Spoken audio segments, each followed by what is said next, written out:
السميع العليم من الشيطان اللعين الرجيم.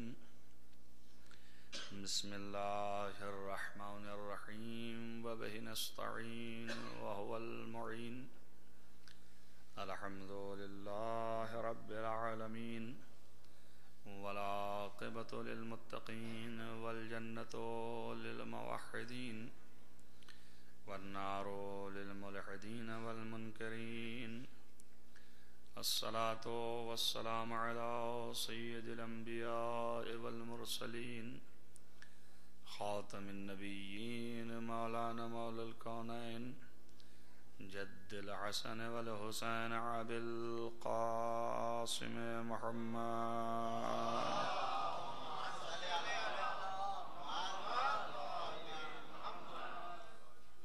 ولا سيما على ابن عمه ووزيره ووصيه وخليفته مطلوب كل طالب غالب كل غالب مولانا علي بن أبي طالب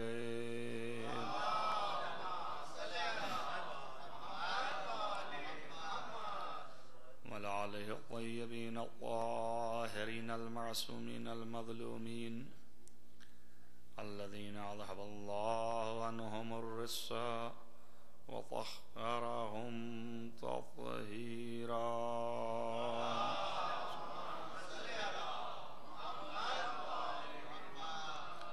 ولعنة الله على أعدائهم أجمعين من يؤمن هذا إلى قيام يوم الدين. أما بعد فقد قال الله سبحانه وتعالى في كتابه الحكيم: بسم الله الرحمن الرحيم ما خلقت الجن والإنس إلا ليعبدون. صلوات پڑھیں محمد وآلہ.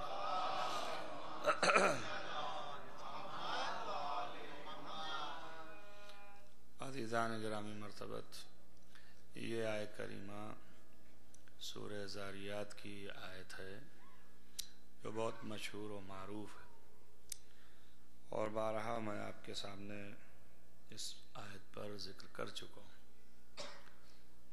لیکن اس آیت کے پڑھنے کی وجہ صرف یہ ہے کہ در حقیقت مقصد خلقت آپ کے سامنے روشن ہو، اور موضوع ان مجالس کا جو ہے وہ عبادت اور عزاداری ہے. ایک صلوات پڑھیں محمد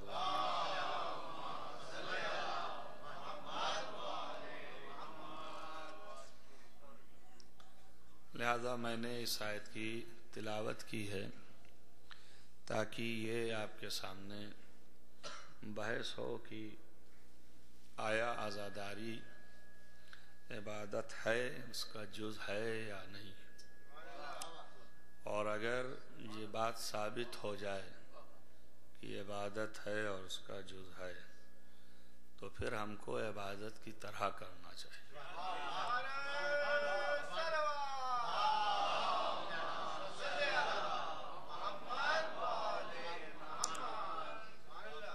اور یہ بھی گوش گزار ہو جائے، بعض بزرگوں نے چاہا ہے کہ یہ بات کہی جائے تو اس لیے البتہ وہ تقاریر میں خود بخود روشن ہو جائے گا، لیکن ابھی سے کہے دے رہے ہیں کہ یہ نہ سمجھیں کہ دیگر عبادات جو ہیں وہ عبادات نہیں ہیں. بھائی اگر کسی ایک چیز کو ثابت کر رہے ہیں کہ یہ عبادت ہے تو اس کا یہ مطلب نہیں ہے کہ دیگر اور جو عبادت ہیں وہ عبادت نہیں ہے. کبھی بھی ایسا تو نہیں ہوا کہ ایک چیز کا ثبوت دوسری چیزوں کی نفی کا باعث ہو، ایسا تو نہیں ہے.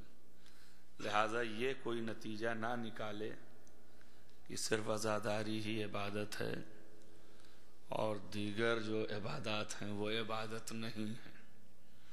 محل بحث جو ہے وہ صرف یہ ہے کہ عزاداری آیا عبادت ہے یا عبادت نہیں ہے، اور اس پر بحث ہوگی. انشاءاللہ ان مجالس میں مگر سب سے پہلے تو یہ روشن ہو کہ خود عبادت کیا چیز ہے، وہ پہلے روشن ہو کہ عبادت کہتے کس کو ہیں، اور پھر اس کے بعد یہ بھی طے ہو کہ عبادت کے مراتب کیا ہیں، کتنے رتبے ہیں، کون سی عبادت کیا اس کا رتبہ ہے، اور پھر وہ عبادتیں جو صاحب مراتب ہیں ان کی اجرت کیا ہے، ان کا اجر کیا ہے، ان کی ضرورت کیا ہے، ان کی حاجت کیا ہے، اللہ کے لیے کیا حاجت پڑ گئی، یہ ساری بحثیں اس کے اندر آئیں گی ہر ایک عنوان سے الگ الگ۔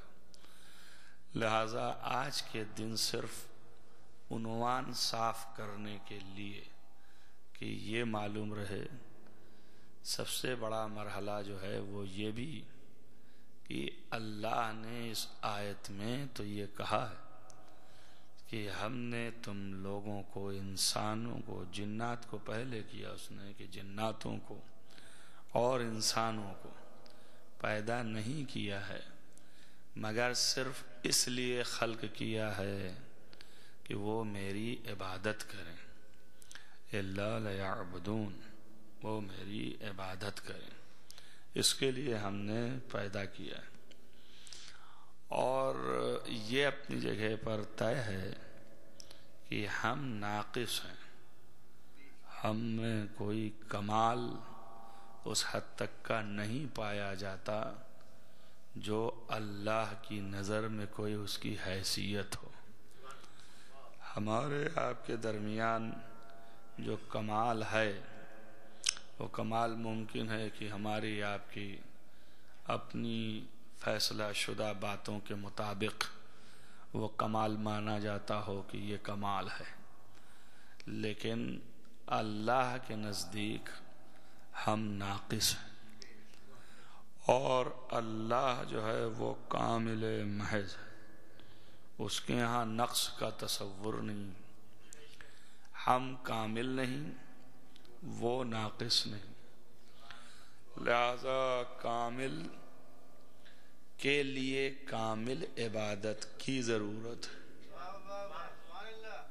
ناقص انسان جو عبادت انجام دے گا وہ ناقص ہوگی، اور خود وہ کامل ہے، صاحب کمال ہے، اور جو کامل و کمال ہے وہ ناقص چیزیں لے کے کرے گا کیا؟ اس لیے کہ وہ خود جو ہے صاحب کمال ہے، تو اس کو وہ چیز چاہیے کہ جو اب لفظیں ہیں میں کیا کروں، مجبور ہوں کہ جو اسے مطمئن کر سکے، تاکہ اسے اطمینان پیدا ہو جائے کہ ہم نے جس چیز کے لیے پیدا کیا ہے اسے اس نے پورا کر دیا، اور اگر ہم نے اس سے کمتر دیا تو اس کو اطمینان نہیں۔ جب اس کو اطمینان نہیں، جو مقصد کے لیے پیدا کیا وہ پورا نہیں، تو پھر ان عبادتوں کا فائدہ کیا ہے؟ یہ عبادت چاروں طرف جو ہم کرتے رہتے ہیں تو ان کا پھر فائدہ کیا ہوگا؟ تو آیا اللہ کو ہماری عبادتوں کی غرض ہے یا نہیں ہے؟ یہ ایک مرحلہ، اور یہ عبادتیں ہماری بحد کمال نہ ہونے کی وجہ سے ناقص ہیں، تو اللہ کے ہاں قابل قبول ہیں یا نہیں؟ یہ دو مرحلہ ہوا، اور تیسرا مرحلہ یہ ہے کہ اگر ہم ان عبادتوں کو انجام دیں گے تو کیا انہی عبادتوں کی وجہ سے ہمیں فلاح اور کامیابی ملے گی، یا ان عبادتوں کی وجہ سے فلاح اور کامیابی نہیں ملے گی؟ اس کو بھی سربستہ کہا آپ کے سامنے، یعنی چھپا ہوا ہے، کھول دوں اسے۔ فرض کیجئے کہ آپ نماز پڑھتے ہیں، روزہ رکھتے ہیں، جو عبادات مشہور ہیں، اور خالص اتنی نہیں ہے نماز ہی پڑھنا روزہ ہی رکھنا، بلکہ معاملاتی زندگی بھی جو ہے وہ بھی عبادات میں آتی ہے، اس میں بھی عبادات ہیں۔ تو یہ جو آپ روزمرہ کرتے ہیں اور اس عبادات کو انجام دے رہے ہیں، ان عبادات کے لیے یہ بھی روایات میں ہے کہ جب قبول ہوگا اللہ کے ہاں تب بھی اس کے اوپر اثر مرتب ہوگا، جب قبول ہوگا اللہ کے ہاں تبھی ثواب ملے گا، تبھی اثر مرتب ہوگا، اور جب قبول نہ ہوا تو پھر آپ جتنا ہی کرتے چلے جائیے کوئی فائدہ نہیں ہے۔ تو میرا مقصد یہ ہے کہ آیا عبادت ضامن نجات ہے بھی یا ضامن نجات نہیں ہے؟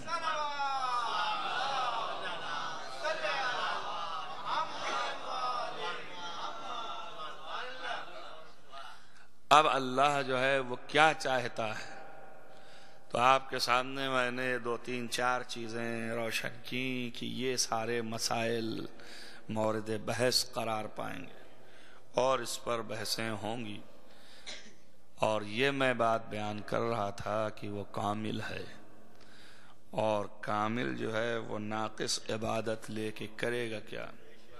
فرض کیجئے کہ آپ بہت ہی پڑھے لکھے ہوں، ایک شخص بہت ہی زیادہ، اور ہم جو کہ اس لائن کا کچھ نہ جانتے ہوں اور اس کو چلیں روشنی دکھانے اور اس کو ہم بتانے چلیں، تو کس نگاہ سے دیکھے گا ہمیں، کس طرح توجہ کرے گا، ہماری طرف اس کی نگاہیں کیسی ہوں گی؟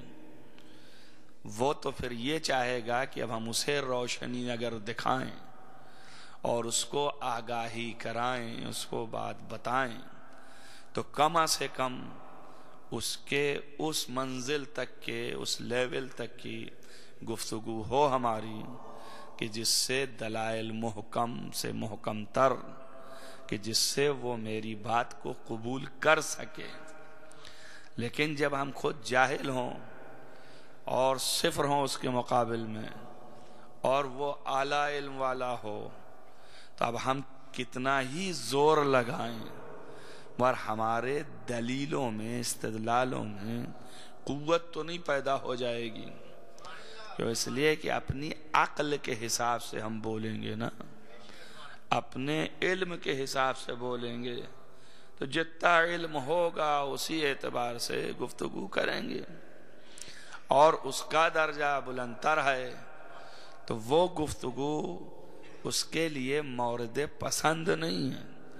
ممکن ہے کہ فرض کیجئے وجود خدا کے بارے میں ایک فلسفی سے بحث کریں اور اس سے کہیں کہ اللہ موجود ہے، اور دلائل دینا شروع کریں اور کہیں ہم دلیل میں کہ اس لیے موجود ہے کہ ہم ہر چیز کو دیکھتے ہیں کہ جب سامنے آتی ہے، لوگ بنانے والے نہیں ہیں تو یہ بنتی نہیں ہے، تو بس اسی سے ہم نے سمجھ لیا کہ اللہ بھی ہے جس نے اس کو بنایا ہے۔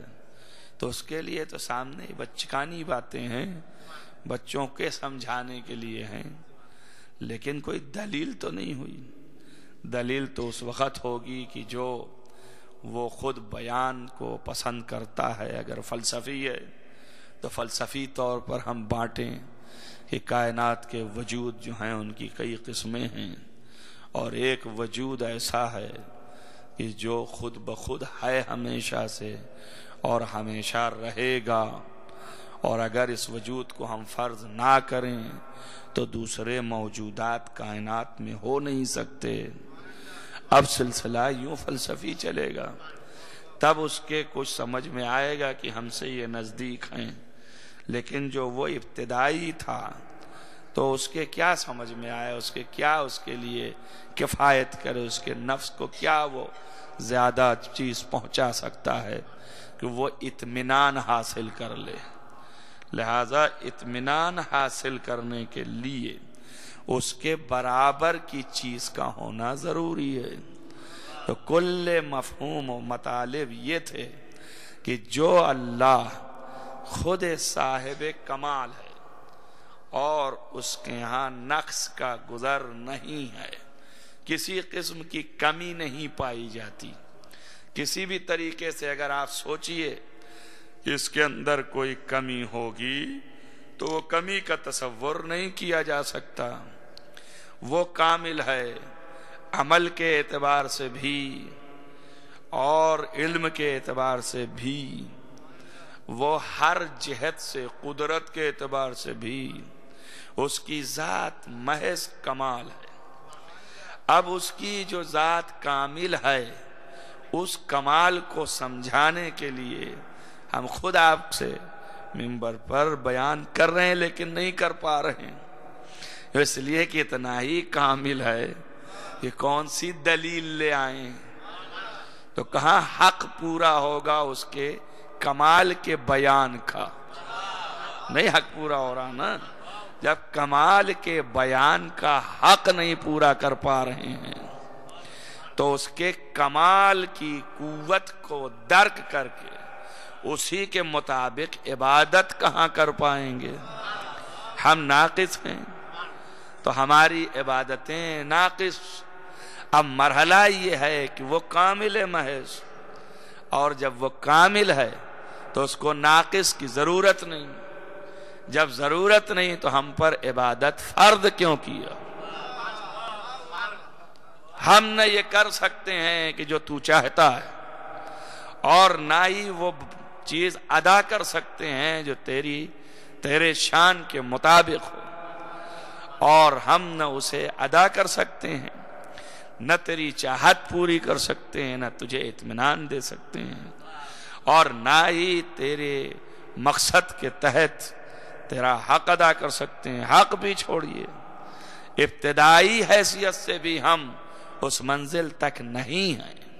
تو پھر ہمارے اوپر ان عبادتوں کا فائدہ کیا ہے؟ ان عبادتوں کو واجب کیوں کیا؟ تو کیوں لازم کیا؟ اور یہ بھی کہا کہ ہم نے پیدا کیا صرف اتنائی کے لیے.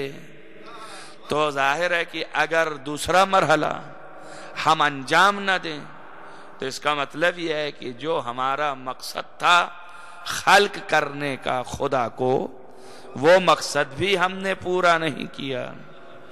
کم سے کم اس کے برابر کا اگر نہیں کر سکتے تھے تو اپنی قوت و طاقت بھر تو اپنے خلقت کے مقصد کو تو پورا کرتے. کم سے کم اتنا تو کرتے کہ اگر اللہ پوچھتا کہ ہم نے تمہیں اس چیز کے لیے بھیجا تھا تو تم اپنا کرتے. جس طرح سے بھی جتنی قوت ہے تمہارے پاس، جتنی سمجھ ہے تمہارے پاس، اتنا تم کرتے. اور اس کے بعد ہم تم سے سوال کریں کہ تم نے یہ کیوں کیا اور وہ کیوں کیا اور ایسے کیوں کیا اور ویسے کیوں کیا، تو تم اس کا جواب رکھتے کہ بھئی اس وجہ سے میں نے ایسے کیا، اس وجہ سے ایسے کیا، اس کا علم یوں ہوا تو اس لیے کیا. مثلا ہم نے نماز پڑھی، اب جو ہماری قوت و طاقت تھی اس حساب سے ہم نے نماز پڑھی. اب اللہ نے ہم سے پوچھا کہ بھائی تم نے ایسے کیوں پڑھا، ایسے کیوں نہ پڑھا، تو اب یہ کیوں کا جواب ہمارے پاس ہونا چاہیے تاکہ اپنے نماز کی کوالٹی ہم خدا کے سامنے ظاہر کر سکیں، بتا سکیں کہ ہمارے نماز کی کوالٹی کیا ہے اور ہم اس کو کس رتبے تک کیسے سمجھ کے لے آئے ہیں. یہ بھی ہمارا فریضہ ہوگا. اگر ہم یہ جان کے نہ کریں اور کرتے چلے جائیں تو کل کے جب سوال ہوگا تو جواب کیا دیں گے؟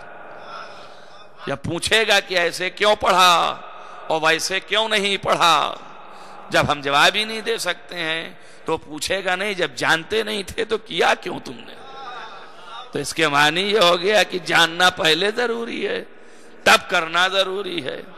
تو جو لوگ ایسے ہی بغیر جانے ہوئے سجدے پہ سجدے کیے جا رہے ہیں ان کو کم سے کم علتیں تو معلوم کرنی پڑیں گی کہ بابا کس لیے میں یہ کر رہا ہوں، کرنے کی وجہ کیا ہے. اور جہاں علتوں کی بحث آئی کہ یہ پتہ لگانا کہ اس کی ریزن کیا ہے، اس کے وجوہات کیا ہیں، جہاں یہ بحث آئی تو سورس کی بحث آ جائے گی کہ کس سے پتہ لگائیں. ایک تو یہ ہے کہ پتہ لگانا شرط ہے. ایک سجدہ کرنے سے پہلے ہمیں خود سجدے کے بارے میں معلوم ہو. اگر نہ معلوم ہوا اور کیا تو فائدہ نہیں. وہ والا سجدہ جو قوت تھی ہمارے پاس اسی قوت کے مطابق سجدہ ہونا چاہیے. تو معلوم کرنا لازم ہوا. اگر نہ معلوم کر کے کیا تو سوال کا جواب نہیں دے پائیں گے. اور جہاں سوال کا جواب نہیں دیا اثر مرتب نہیں ہونے والا, ثواب نہیں ملنے والا ہے. یہ معنی ہے, کہا جا رہا ہے کہ بغیر معرفت کے عبادت ممکن نہیں ہے.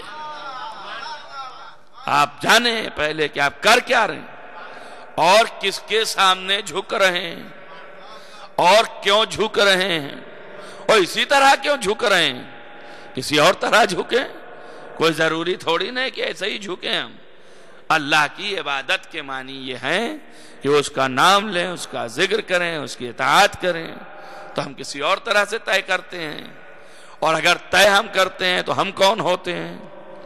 آیا خود ہم اپنے سے جس طرح چاہیں کریں وہی اللہ کا مقصد ہے, یا اللہ کا مقصد ہے تو اس کے رول اور ریگولیشن بھی ہیں. کچھ اس نے قاعدے بھی بنائے ہیں, کچھ چیزیں بھی رکھی ہیں اس نے.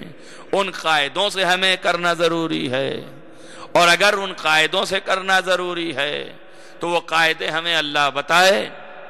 اب اللہ جو ہے اتنا ہی کامل ہے کہ ناقص تک آ نہیں سکتا, اور جب یہ ناقص تک آ نہیں سکتا ہے تو یہ ناقص جا بھی نہیں سکتے اس تک.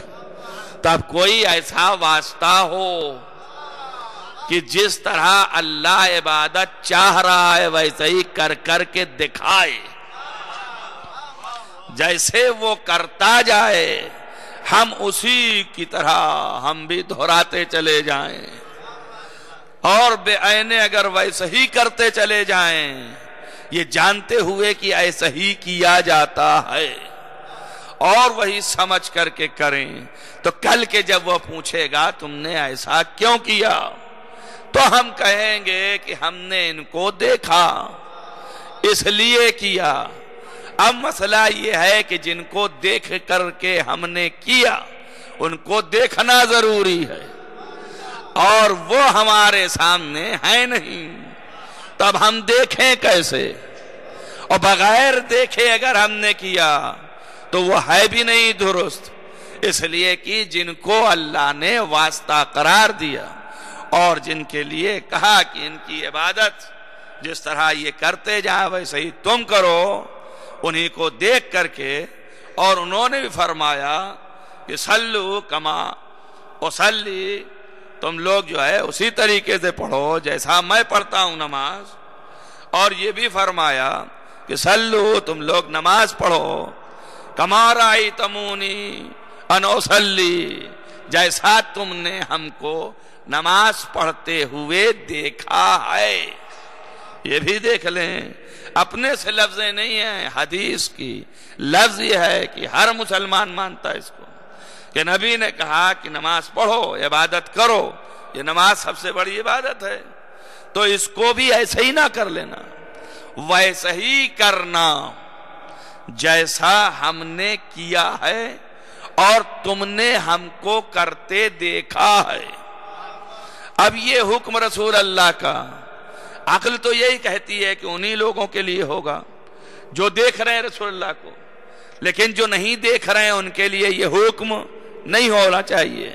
مگر چونکہ رسول جو ہے وہ قیامت تک کے لیے نبی بن کے آیا ہے, اس کے بعد اب کوئی نبی آنے والا نہیں ہے, اور وہ کہہ بھی رہا ہے ہم ہی کو دیکھ کے کرنا, تو اب قیامت تک اس کا رہنا بھی ضروری ہے تاکہ ہر شخص دیکھتا رہے اسے اور ویسے ہی دیکھ دیکھ کے کرے. اور مشکل یہ ہے کہ قانون یہی کہہ رہا ہے, ذہن یہی کہہ رہا ہے, عقل یہی کہہ رہی ہے, مگر اللہ نے بھی اس سے اٹھا لیا. جب اڑ گیا تو اب دیکھ سکتے نہیں. اور شرط یہی ہے کہ جس طرح ہم کو دیکھا ہے اسی طرح پڑھنا. اب دیکھ سکتے نہیں، آپ چلے گئے۔ تو یا تو پھر یہ ہے کہ یہ حکم نہ دیتے کہ جیسے ہمیں دیکھو ویسے ہی پڑھو، اور اگر یہ حکم آیا ہے تو ان کا ہونا ضروری ہے، ان کو اٹھایا نہ جانا چاہیے، اور اگر اٹھا رہا ہے تو ایسا ہی کوئی ہو جیسا وہ کر رہا تھا ویسے ہی کرتا نظر آئے۔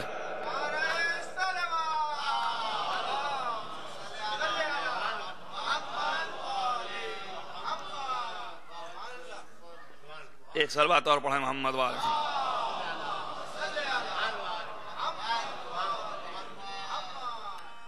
پہلی چیز تو یہ ہے کہ ویسا ہونا چاہیے جس کی حقیقت بھی ویسا ہی ہو، فرق نہ کرے ذرہ برابر، ہر طرز پر، ہر طریقے سے، جیسے کیوں؟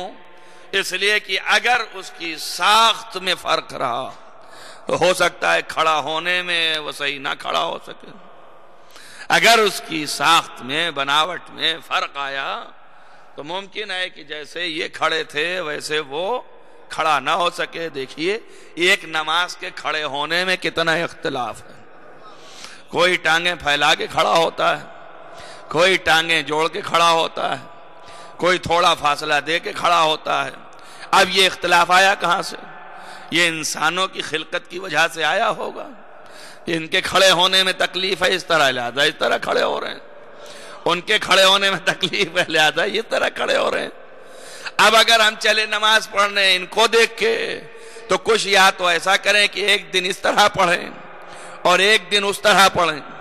اب جتنے طرح لوگ کھڑے ہوتے ہیں اتنی طرح ہم کھڑے ہوں نماز میں، اس لیے کہ معلوم نہیں ہے کہ اللہ کون سی نماز چاہ رہا ہے۔ وہی جو اللہ چاہ رہا ہے، احتیاط تو یہی کہہ رہی کہ بھائی اتنی نمازیں پڑھیں کہ جتنے طور پر لوگ کھڑے ہوتے رہیں۔ تو اب چاہیے یہ کہ ایسا کھڑا ہونے والا ہو کہ جیسے نبی کھڑے ہوتے رہے ہیں، وہ ویسے ہی ہوگا جب تک کہ اسٹرکچر اس کا ویسا نہ ہو۔ تو کون ایسا ہے کہ جس کی ساخت بھی نبوت کے ساخت کے مطابق ہے؟ آپ پوری تاریخ اسلام میں ڈھونڈ کے لائیے، ہم اب اس سے ہی بحث کر رہے ہیں۔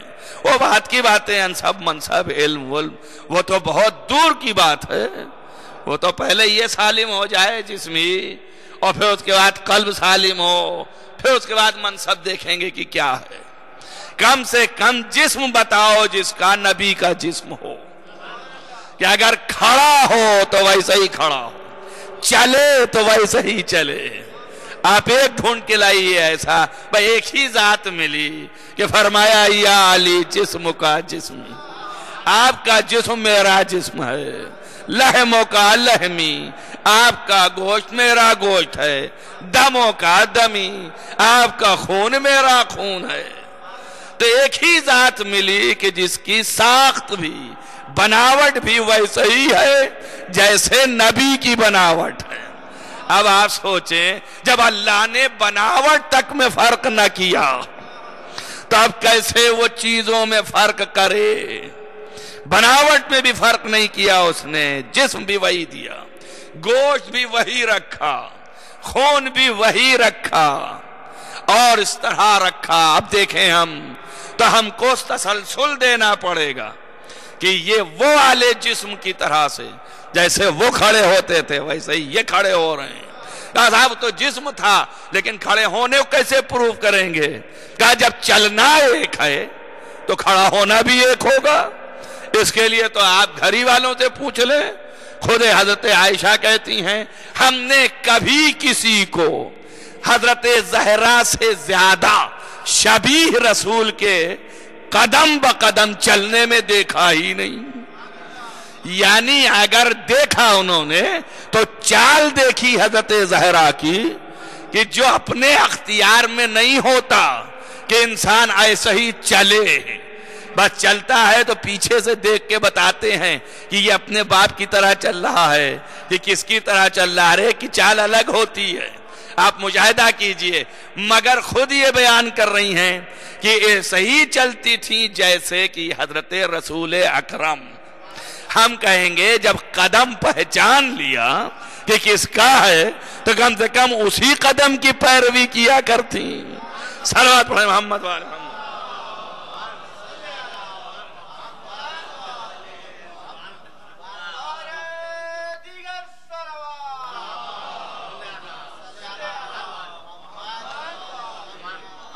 ایسا ہو کہ ہر اعتبار سے شبیہ رسول ہو اور رسول جیسا عمل انجام دے، رسول جیسا فعل ہو اس کا، تب ہم ویسا کریں دیکھ دیکھ کر کے اور انجام دیں تو ظاہر ہے کہ اس وقت ہمارا عمل شبیہ بنے گا. اب یہ سوچئے آپ، ہمارا عمل ویسا عمل نہیں ہے جیسا رسول کا عمل ہے نا. شبیہ ہو سکتا ہے، مشابہ کر سکتے ہیں، اور اللہ کے ہاں پتہ نہیں کیا ہے. دیکھیے آپ اپنے عمل کو آپ شبیہ رسول بنائیے. اب دیکھیں آپ غور کریں، اللہ عمل تک کو شبیہ کے خانے میں لا رہا. عمل بھی شبیہ کرنا ہے آپ کو، مشابہ بنانا ہے آپ کو. اگر اللہ کو شبیہ جو ہے وہ برا لگتا ہوتا تو وہ عمل کو کیوں شبیہ میں ڈھلواتا؟ شبیہ آپ بالکل ویسے ہی کریں، ہم کو دیکھیں اور دیکھ کر کے ویسے ہی کریں جیسے ہم کرتے ہیں. لہذا ہم جیسے کریں ویسے ہی آپ کریں، اور اگر آپ اس سے ہٹ کے کریں گے تو پھر یہ اسلام نہیں ہے، یہ دین نہیں ہے. اسی لیے دوسری جگہ قرآن میں کہا قل ان کنتم تحبون اللہ فاتبعونی.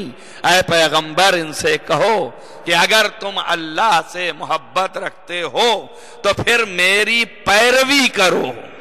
یعنی جیسے جیسے میں کرتا ہوں ویسے ہی تم بھی کرو. لیکن میرا عمل جب میں ویسے ہی کروں گا تو رسول کا عمل تو نہیں بنے گا نا.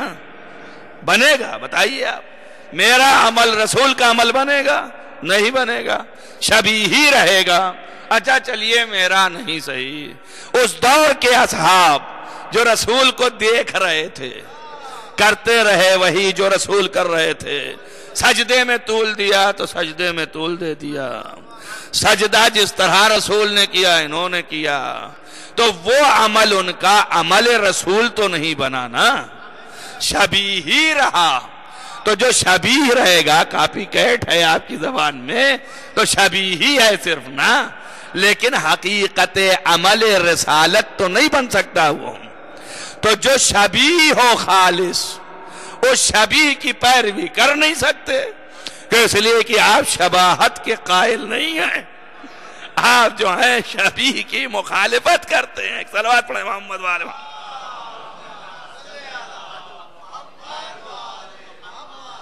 اب بتائیں آپ کہ کوئی ایسا عمل اس دور کے مسلمان کا کہ جو وہ عمل کر رہا ہے وہ عمل شبیہ ہے یا عین عمل رسول ہے؟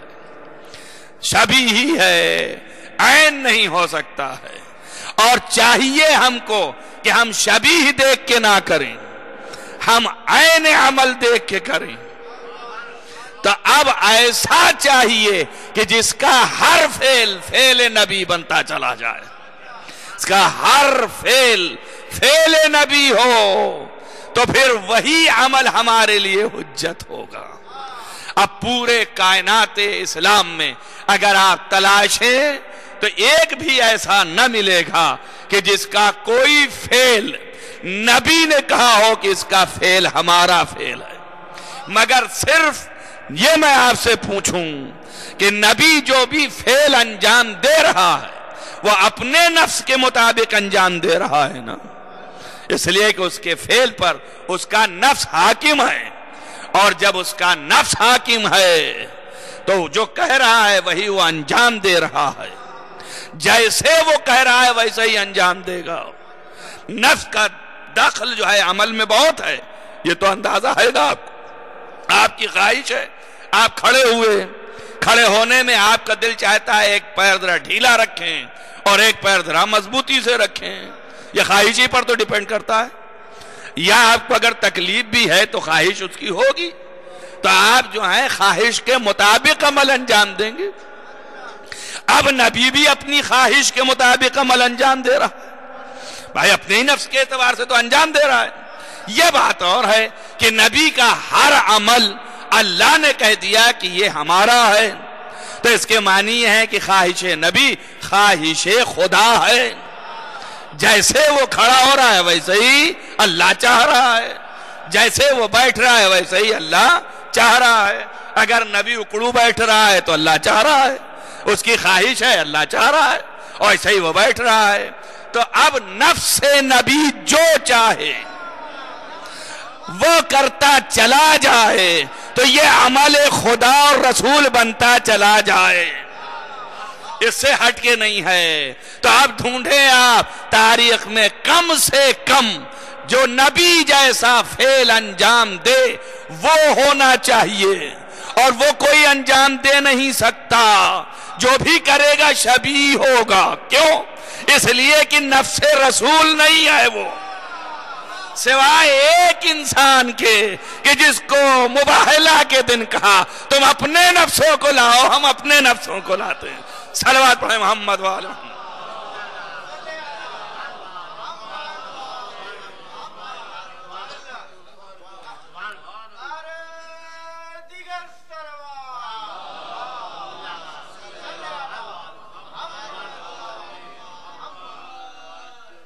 لہذا ہر عمل جو انجام دے رہا ہے وہ نفس رسول انجام دے رہا ہے، اور اس کی خواہشات اللہ کی خواہشات ہیں، اس سے ہٹ کے ہے ہی نہیں، ورنہ وہ نمائندہ ہی نہ بناتا۔ وہ کہتے ہی نہیں کہ اس کو دیکھ کے کرو، جب کہہ رہا ہے اس کو دیکھ کے کرو تو اس کے معنی یہ ہے کہ اس کا ہر عمل اس کا ہے، ورنہ اللہ کے نہ ہاتھ ہیں، نہ پیر ہیں، نہ جسم ہے، نہ جسمانیات ہے، نہ کیفیت جسمانیات ہے۔ تو اس سے یہ بھی ثابت ہے کہ اللہ کسی سے محبت اگر کرے یا کسی سے نفرت کرے تو محبت و نفرت کا کوئی معنی ہی نہیں، جو اس لیے کہ نہ ہاتھ ہے، نہ پیر ہے، نہ جسم ہے، نہ جسمانیات ہے، نہ نفس ہے، نہ نفسانیات ہے۔ جب کچھ نہیں ہے تو محبت اور نفرت یہ دونوں کیفیت نفس ہے نہیں ہے، یہی ہے، اس کے علاوہ تو کچھ نہیں ہے۔ آپ کو رغبت ہوئی تو محبت پیدا ہوئی، اور آپ جیسے ہی بے رغبتی ہوئی نفرت پیدا ہو۔ یہ کہاں سے رغبت اور بے رغبتی آئی؟ یہ اسی نفس سے آئی نا، اور اللہ کے نفس نہیں ہے۔ توجہ کر رہے ہیں آپ، جب نفس نہیں ہے تو یہ محبت کیا معنی ہے، اور جب نفس نہیں ہے تو نفرت کیا معنی ہے؟ مگر قرآن اٹھا کے دیکھیے، جگہ جگہ بولتا ہے ان اللہ یحب المتطہرین، اللہ محبت کرتا ہے ان سے اور نفرت کرتا ہے ان سے۔ ارے بھائی، اللہ کے پاس یہ کیفیت ہی نہیں ہے۔ کیوں؟ اس لیے کہ جسم ہی نہیں ہے، نفس ہی نہیں ہے۔ جب نہیں ہے تو یا اللہ کیا کہہ رہا ہے تو؟ جو کریں آپ، اب نہ محبت ہے نہ نفرت ہے، تو الیاذ باللہ قرآن جھوٹ ہے اور قرآن سچ ہے، اس لیے کہ نبی مان چکے ہیں مسلمان۔ اگر نبی میں شک ہے تو قرآن میں بھی شک رہے گا، لیکن بہرحال جنہوں نے مان لیا کہ یہ نبی ہے، شک نہیں ہے، تو اب قرآن میں تو شک نہیں ہونا چاہیے۔ تو قرآن میں تو ہے، آپ کیسے کہہ رہے ہیں کہ اللہ محبت نہیں کرتا، اللہ نفرت نہیں کرتا؟ قرآن میں تو جگہ جگہ اللہ کہتا ہے مجھے بہت شدید نفرت آتی ہے، اور یہ بھی کہتا ہے بہت زیادہ میں محبت کرتا ہوں، اور بار بار کہتا ہے کہ اللہ اگر تم پیروی کرو رسول کی تم سے محبت کرنے لگے گا، پہلے نہیں کر رہا تھا لیکن جیسے ہی پیروی کرو گے ویسے ہی تم سے محبت کرنے لگے گا۔ یہیں پہ ٹھہر کے ایک بات کہہ دوں، نہیں ضائع چلا جائے گا۔ آپ دیکھیں کہ پیروی کیا تھی، شباہت ہی تو تھی نا، شبیہ کر رہے ہیں آپ۔ تو اگر عمل کو عمل رسول کے شبیہ کریں تو اللہ کے نزدیک محبوب بن جائیں گے آپ۔ اللہ اکبر، عمل کو شبیہ بنائے تو محبوب بن جائیں گے، اور جن کا عمل اللہ کا عمل تھا اگر اس کی شبیہ بنائے آپ تو جو کریں آپ اس کے تو محبوب بنیں گے کہ نہیں بنیں گے آپ؟ صلوات پڑھیں محمد وآل محمد۔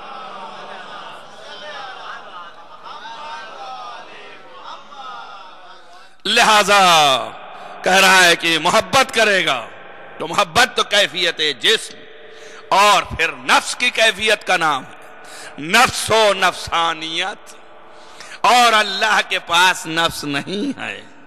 جب نفس نہیں ہے تو محبت کا کوئی معنی نہیں اور نفرت کا کوئی معنی نہیں ہے، مگر قرآن کہہ رہا ہے کہ محبت بھی ہے نفرت بھی ہے۔ تو اس کے معنی یہ ہیں کہ جب طاری ہوتا ہے نفس پر تو بہرحال قانون کے خلاف اور فطرت کے خلاف خدا کوئی کام تو کر نہیں سکتا، تو اب اس کو حاجت ہے کہ ایک نفس ہو اس کے پاس کہ جس کے اوپر محبت اور نفرت کی کیفیت طاری ہو، تو گویا خدا کی محبت بنتا چلا جائے اور خدا کی نفرت بنتا چلا جائے۔ تو ایسا نفس ہونا چاہیے۔ اسی نفس کو شب ہجرت خرید کے بتایا کہ یہ نفس میرا نفس ہے، اگر یہ تم سے نفرت کرنے لگا تو گویا مجھ سے نفرت ہو گئی، تم سے محبت کرنے لگا تو گویا میں محبت کر رہا ہوں۔ صلوات پڑھیں محمد وآل محمد۔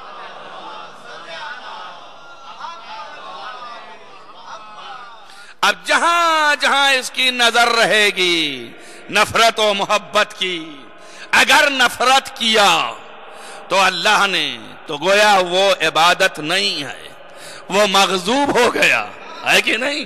جہاں اللہ نے نفرت کیا کہا مغضوب ہے، اسے دور رکھو، اس کا کہیں بھی تذکرہ نہ کرنا، اور جہاں محبت کیا وہاں نعمت الہی نازل ہوگی۔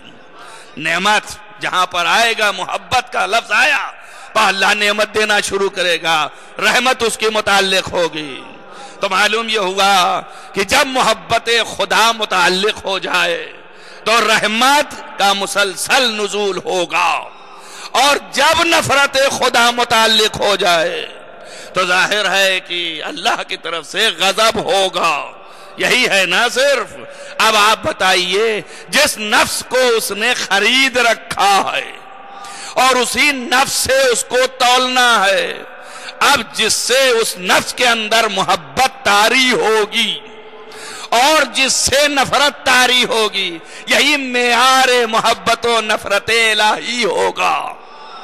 سمجھ میں آیا نا؟ جب یہ معیار ہوگا تو نبی نے کہا اللہ نے تو ایسے کہہ دیا ہے، میں کیوں رہ جاؤں؟ اس لیے کہا یا علی من احبک فقد احبنی، جس نے آپ سے محبت کیا اس نے مجھ سے محبت کیا، اور جس نے آپ سے نفرت کیا اس نے مجھ سے نفرت کیا۔ تو نبی نے بھی یہی بتا دیا، خدا نے بھی یہی بتا دیا، اس سے محبت کرنا میری محبت، اور اس کا محبت کرنا میں محبت کر رہا ہوں۔ نبی بھی یہی اعتراف کر رہا ہے، تو اللہ بھی یہاں پر محبت علی میں شریک ہے، اللہ بھی شریک، رسول بھی شریک، اور جہاں جہاں علی کی نظر محبت جائے گی وہاں وہاں محبت اللہ کی جائے گی، وہاں وہاں نظر رسالت جائے گی، ہے نا؟ اور جہاں اللہ کی نظر محبت گئی وہاں نزول رحمت ہوا، اور جہاں نزول رحمت ہو جائے یا جو چیز سبب نزول رحمت ہو اسی کا نام عبادت ہے۔ صلوات پڑھیں محمد وآل محمد۔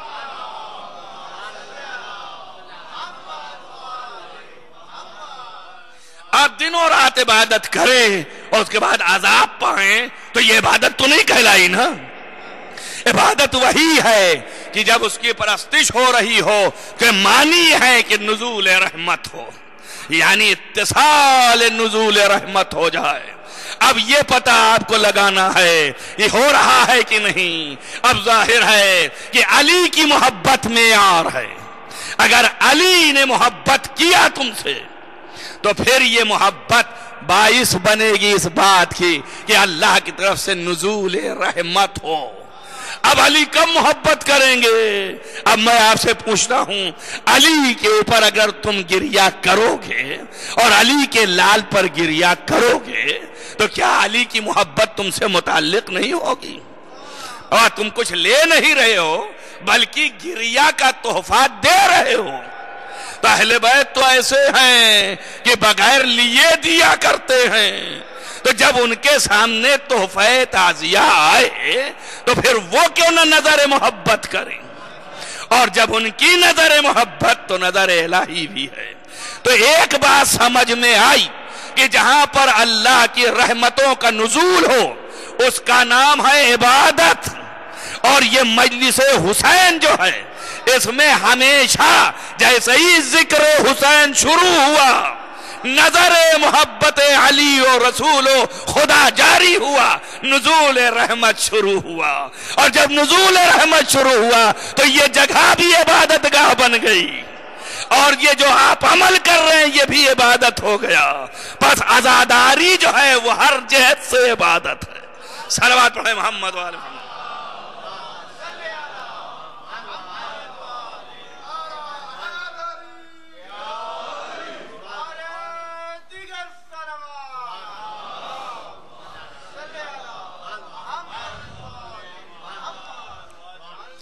اور بہت سے دلائل آپ کے سامنے آئیں گے. یہ تو ابتدا ہے صرف کہ آپ اندازہ کریں کہ کن عظمتوں کے حامل ہیں آپ جس فرش عزا پر بیٹھے ہیں. قرآن آپ اٹھا کے دیکھیے, ہر وہ شے جو باعث دخول جنت ہو وہ اللہ کی نظر میں عبادت, عمل صالح ہے کہ نہیں؟ قرآن آپ پڑھئے والذین آمنوا وعملوا الصالحات اولئک یدخلون الجنہ.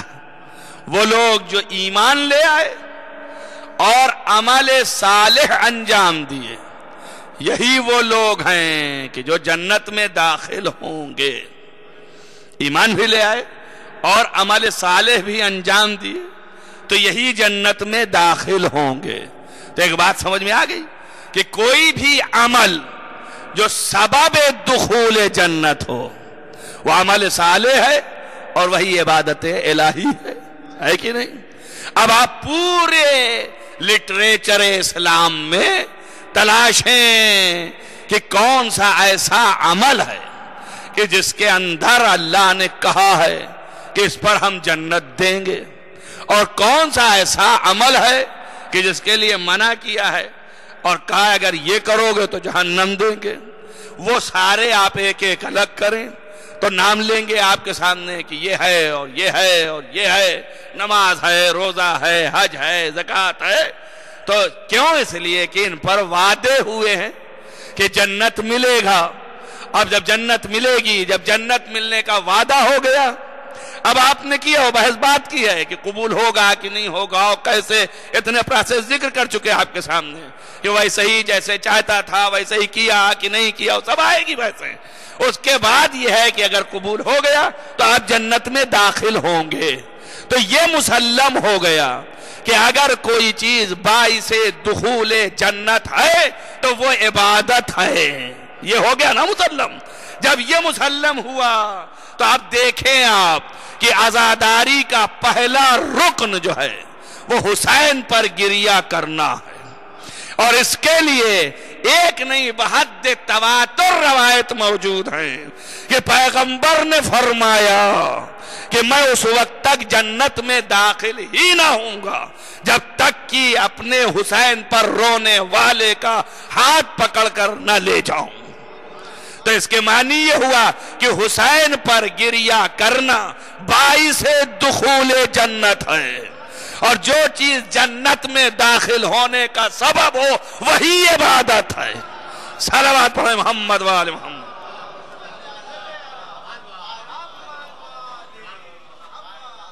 لہذا آپ جو ہیں اس پر توجہ کریں, غور کریں, فکر کریں کہ یہ جو آپ عمل انجام دیتے ہیں اور نسل بعد نسل آ رہا ہے, چلا رہا ہے, آپ کرتے جا رہے ہیں, اس کو جو لوگ ٹریڈیشن کہتے ہیں وہ ذرا غور کریں کہ ہم ٹریڈیشن کر رہے ہیں, یوں ہی چل رہا ہے سلسلہ, یا یہ کہ واقعاً یہ اللہ کی جانب سے عبادت ہے. وہ اس پر غور کریں, اس پر فکر کریں. یہ ساری زحمت اتنے کے لیے دیا ہے کہ یہ فکر کہاں سے آ گئی کہ بابا یہ عادت ہے ہماری, ہمارے سماج کا کسٹم ہے, ہمارے سماج کی اطوار ہیں, وہ طریقہ بنا لیا ہے. تو آیا طریقہ ہے یا یہ عبادت ہے؟ اگر طریقہ ہے تو وہ بدل بھی سکتا ہے, کبھی ادھر سے ادھر ہو سکتا ہے, اور اگر عبادت ہے تو ابھی بتایا ہے کہ جیسے معصوم نے کیا ہے ویسے ہی کرنا ہوگا. اگر آپ نے ادھر سے ادھر کیا تو پھر یہ عبادت نہیں رہ گیا. عبادت میں کسی غیر معصوم کا دخل نہیں ہے. میں آیا سرے مطلب. اب آپ بتائیے, لوگ یہ بھی آواز لگا رہے ہیں بھئی عزاداری ایسے کیسے, اس کو چینج کر دینا چاہیے. یہ پوچھئے کہ حسین ابن علی کے بعد جو اور 9 امام ہیں انہوں نے کیسے عزاداری منائی. توجہ کریں آپ, جیسے انہوں نے تعزیہ کیا ویسے ہی تعزیہ آپ کریں. اگر ہٹا کے اس سے کیا آپ نے تو پھر یہ عبادت نہیں ہوگی, پھر تو یہ ایک کلچر کا پارٹ ہے آپ کے. آپ کلچر ادا کر رہے ہیں لیکن عبادت نہیں ہے. عبادت وہی ہے جیسے سید الساجدین نے کیا. عبادت وہی ہے جیسے امام محمد باقر نے کیا ہے. عبادت وہی ہے جیسے چھٹے امام نے کیا. لہذا عزاداری میں حواس کے ساتھ چونکہ یہ عبادت ہے لہذا معصوم دخیل ہے. معصوم جیسا کر رہا ہے, معصوم نے جیسا کیا ہے, اور معصوم کے سامنے جیسا ہوا ہے اور معصوم خاموش رہا ہے, وہ سب عزاداری کا جز ہے. اس میں ذرہ برابر گھٹا بڑھا نہیں سکتے ہیں. آپ کو عبادت کی طرح انجام دینا ہے. بس ایک صلوات پڑھیں محمد و آل محمد.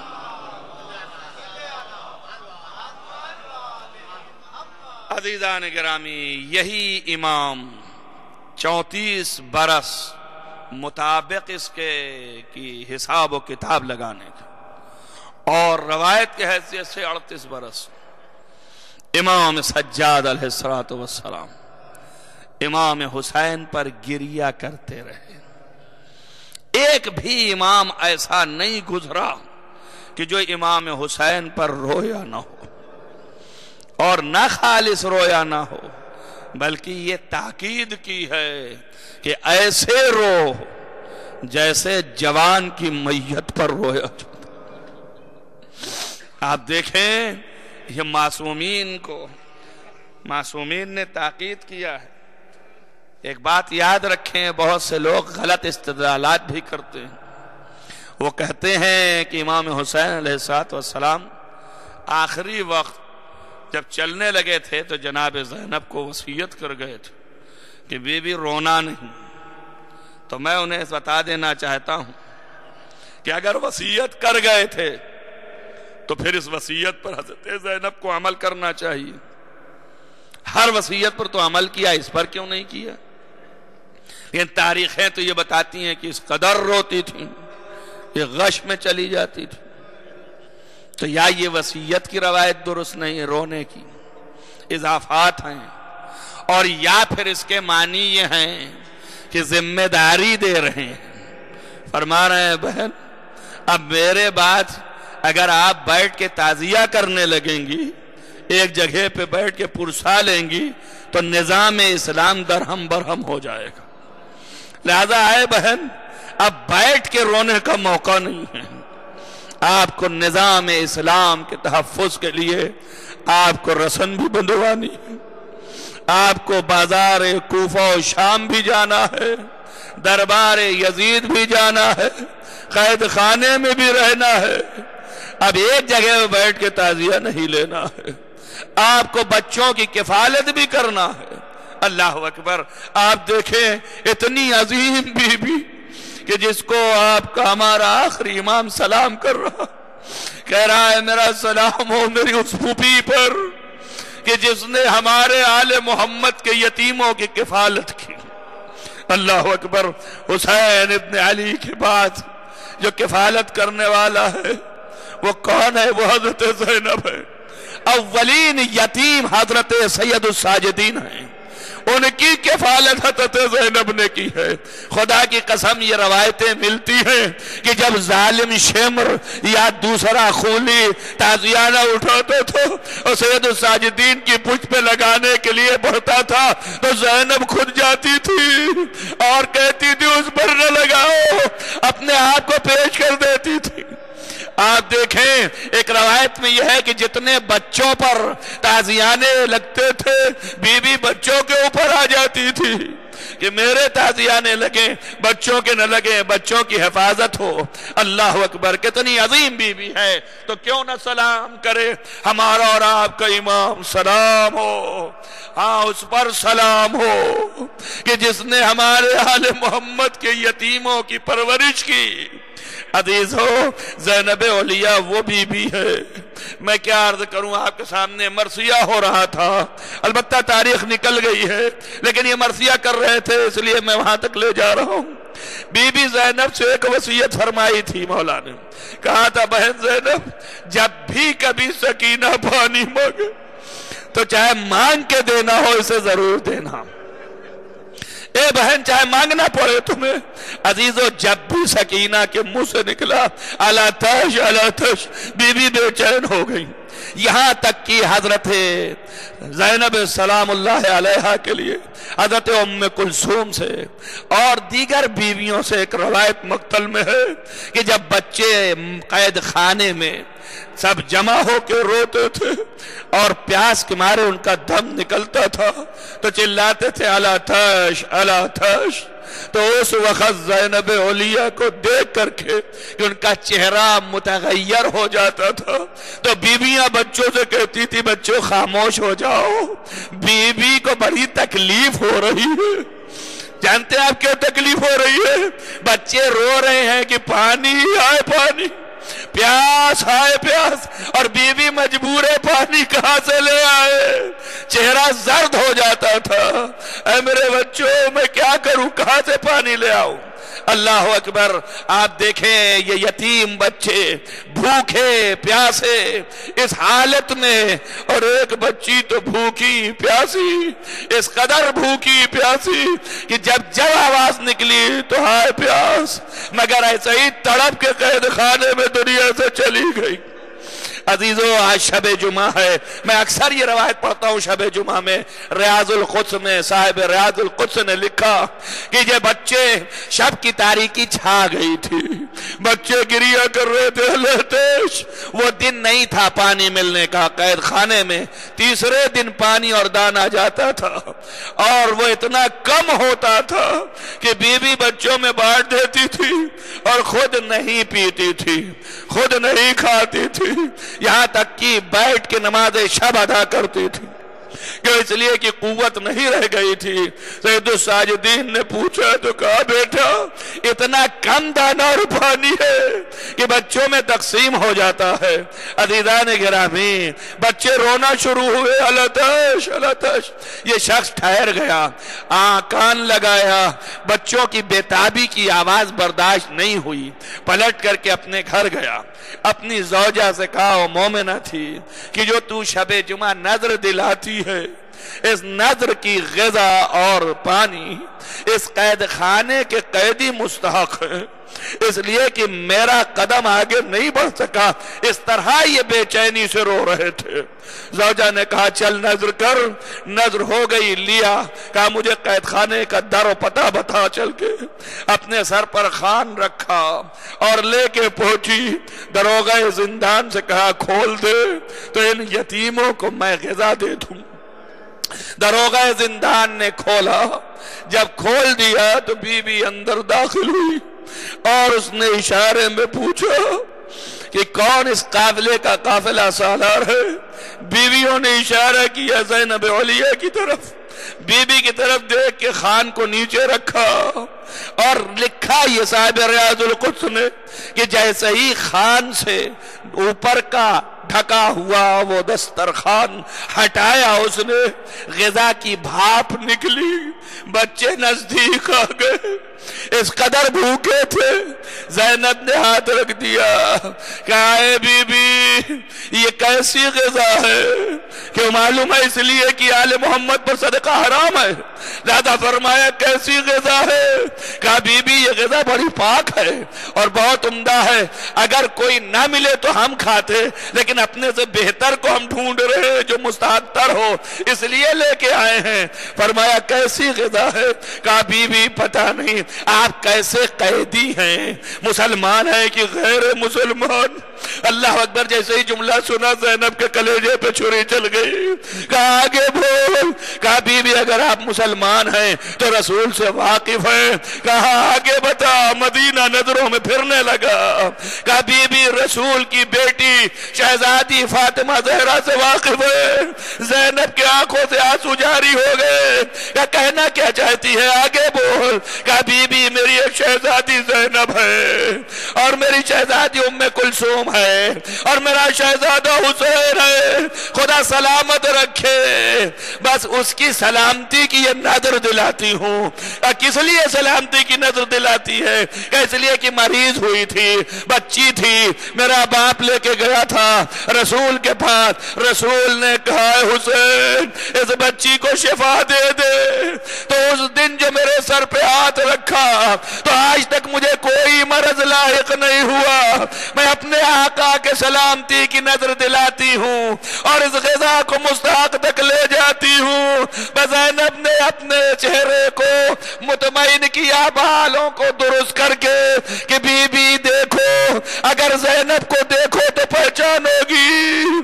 کہا یقیناً کوشش کروں گی.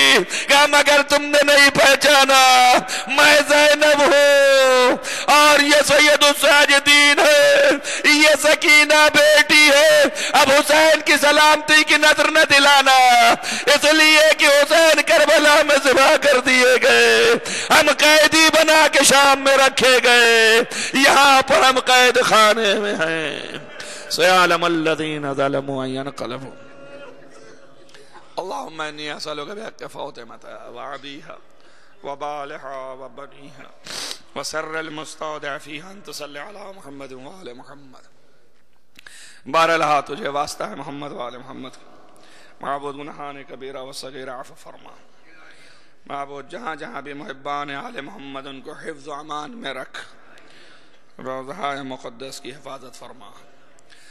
باراللہ جہاں جہاں بھی محبان آل محمد دنیا سے روانہ ہوں ان کو جوار معصومین میں جگہ عنایت فرما. خصوصاً ان مرحومین کو جوار معصوم عنایت فرما. باراللہ تمام مریضوں کو شفا عنایت فرما. خصوصاً ان مریضوں کو مرزا باقر صاحب اور ولایت شاہ صاحب ان دونوں کو شفا عاجل و کامل عنایت فرما. باراللہ انہی لوگوں کے ساتھ علی عباس رضوی صاحب کو اور دیگر اور مریض جو ہیں یہاں پر اس بزم میں ان سب کو شفا عاجل و کامل عنایت فرما. باراللہ تجھے واسطہ ہے محمد وآل محمد کا اس مختصر سی عبادت کو قبول فرما. باراللہ تمام علماء اعلام کا سایہ ہمارے سروں پر محفوظ رکھ. باراللہ امام کا ظہور جلد از جلد فرما. اللہم تقبل من دعا ماتم حسین.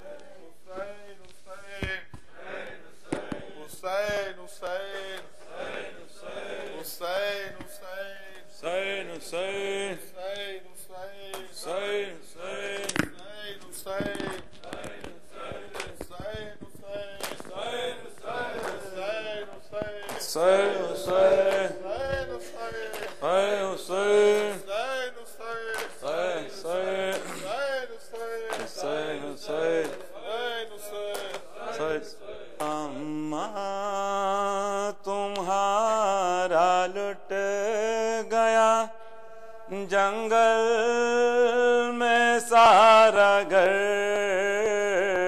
اماں تمہارا لٹ گیا جنگل میں سارا گھر، اماں تمہارا لٹ گیا جنگل میں سارا گھر، اماں تمہارا لٹ گیا جنگل میں سارا گھر، اماں تمہارا لٹ گیا جنگل میں سارا، اماں اکبر گزر گیا، لیلا کا دل حسین کا نور نظر گیا، 18 سال پالا تھا جس کو وہ مر گیا، برچھی کا پر لگا میرے اکبر کے قلب پر، اماں تمہارا لٹ گیا جنگل میں سارا، اماں تمہارا لٹ گیا جنگل میں سارا، تپتی زمین پر گرا جب شاہدی پنا، منظر وہ دیکھنا پڑا، زخمی ہوئی نگاہ، خنجر سے کٹ رہی تھی محمد کی بوسگاہ، نوکے سینہ پہ دیکھا ہے بھائی کا میں نے سر، اماں ہمارا گھر میں سارا گئے، اماں تمہارا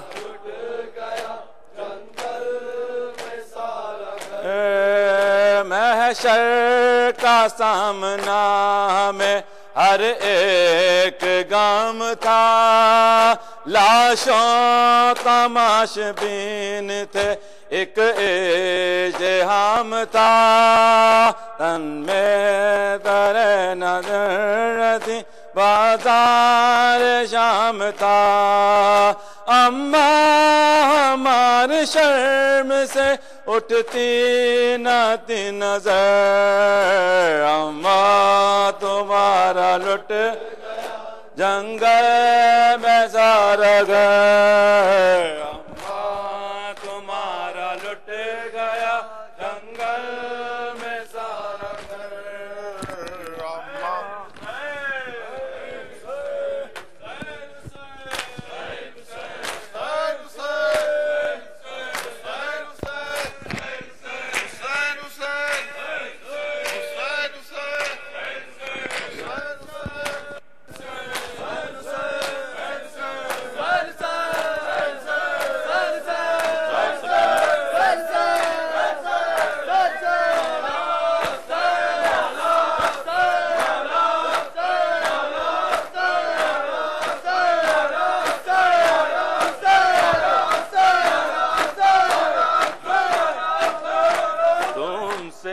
بچھڑ کے ماں کا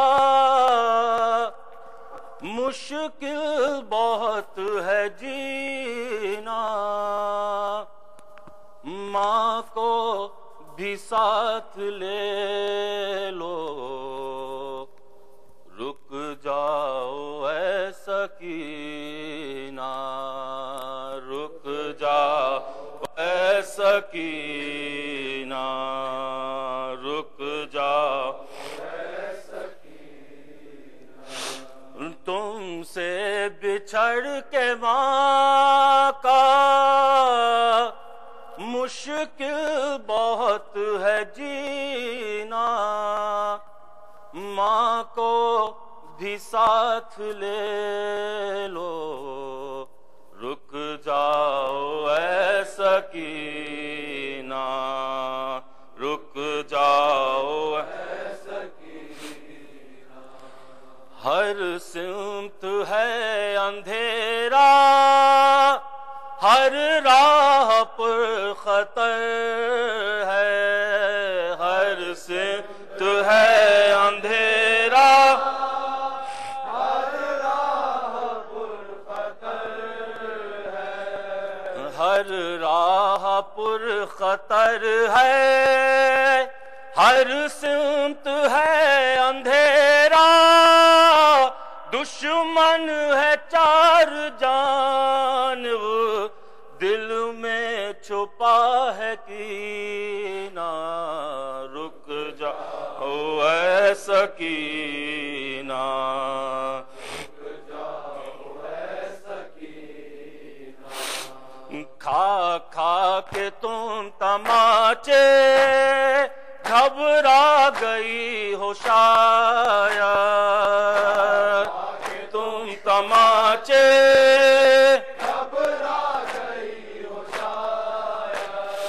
گھبرا گئی ہو شاید، کھا کھا کے تم تماچے تا شام سیکھ جاؤ ہی آنسوؤں کو پینا، رک جاؤ اے سکینہ، آ جاؤ میں سلا دوں سر زانوؤں پہ رکھ کر، میں سلا دوں سر زانوؤں پہ رکھ کر، سر زانوؤں پہ رکھ کر آ جاؤ میں سلا دوں، زخمی بہت ہے بی بی تیرے پدر کا سینہ، رک جاؤ اے سکینہ، اموں کو جان مادر اس طرح مت صدا دو، جان مادر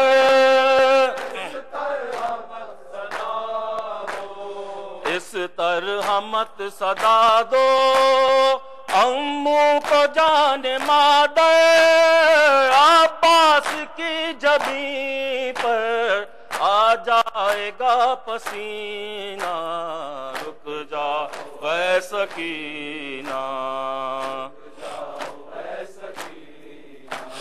ہے قید شام کی آپ تنہائیاں مقدر، شام کی آپ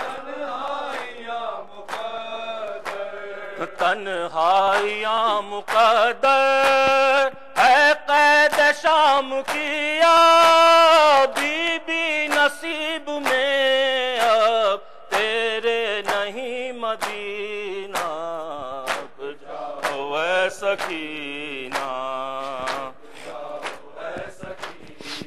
حسین حسین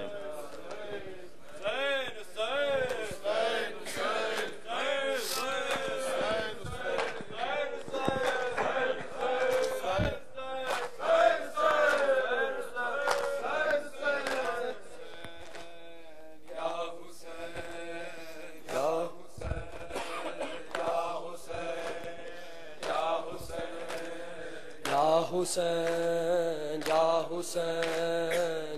حسین یا حسین یا حسین یا حسین یا حسین یا حسین یا حسین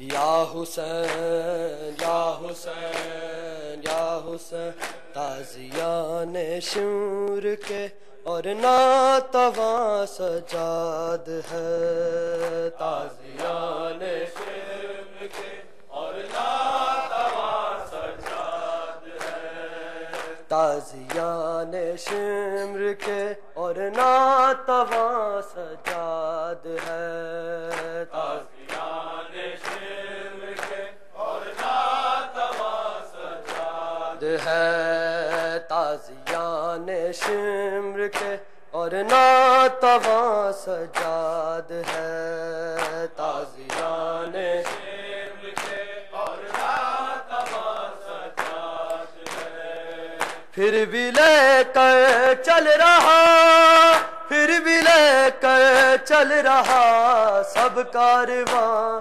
سجاد ہے، تازیان شمر کے اور ناتواں سجاد ہے، تازیان شمر کے اور ناتواں سجاد ہے، تازیان شمر کے اور ناتواں سجاد ہے، تازیان شمر کے اور ناتواں سجاد ہے، دین کا علم ہے در عظمت آل رسول، دین کا ہر علم ہے در عظمت آل رسول، اور قرآن خدا کا پاس باں سجاد ہے، پھر بھی لے کر چل رہا، پھر بھی لے کر چل رہا، سب کارواں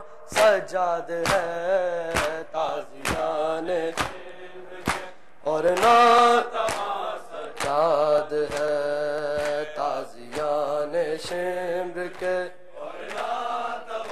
سجاد ہے، تازیان شمر کے اس قدر رونا لہو کا کرتا ہے ظاہر یہی، اس قدر رونا لہو کا کرتا ہے ظاہر یہی، آل احمد کے مصاحب کا قرآن سجاد ہے، پھر بھی لے کر چل رہا، پھر بھی لے کر چل رہا، سب کارواں سجاد ہے، تازیان اور سجاد ہے، تازیان شمر کے سجاد ہے، تازیان شمر کے اور نعت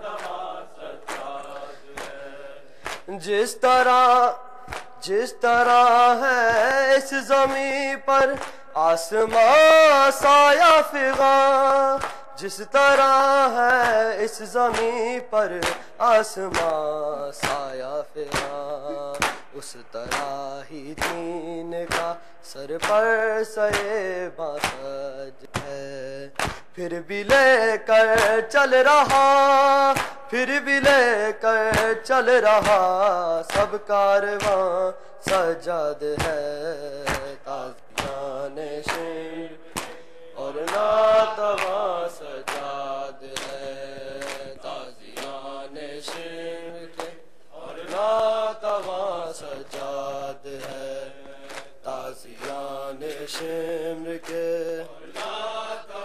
سجاد ہے، دین کا ہر علم ہے در عظمت آل رسول، دین کا ہر علم ہے در عظمت آل رسول، اور قرآن خدا کا پاس باں سجاد ہے، پھر بھی لے کر چل رہا، پھر بھی لے کر چل رہا، سب کارواں سجاد ہے، تازیاں